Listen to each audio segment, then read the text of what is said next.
obboleessi kiyya xiqqaan kun warra Gursum magaalaa Funyaan Hujubaatiin ilmoo warra gaariitiin akka tasaa dallaallee sossobee akkuma carraa biyya alaa si geessine jaaniini asiin gara Liibiyaadhaa geessan.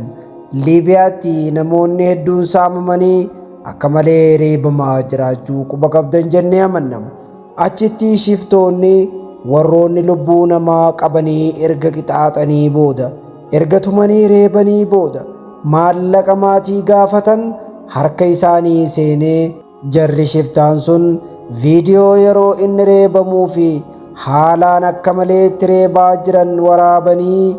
maatii argisiisanii ilma keessan lubbuu baraaraa jechuudhaan maatii qarshii miiliyoona 2 yoo kaffaltan malee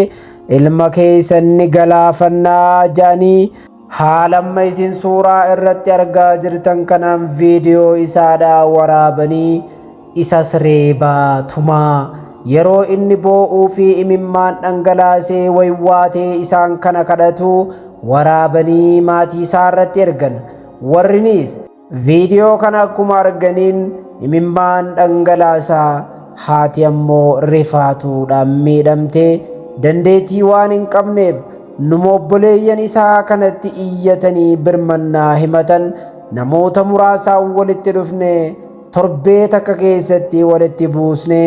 maallaqa qarshii miiliyoona 2 sanirraa kafallee achii bahee boqonnaa fudhatee suuraa bareedduu tana amma kunoonuuf erge. Alhamdulillah obboleessa kiyya baga rabbiin si baase bakka itti deemtuus nagayaan si haa geessu guddadhu ilma lammiidhaaf tahu tahii jennaan waliin dhaabbatanii wal tumsuun wal utubuun wal gargaaruun waliin tumsuun hangam takka akka inni bu'aa qabu kanarrattuu gahaadha. Yoo waliin taane yoo waliif naane waan hedduu waliif taana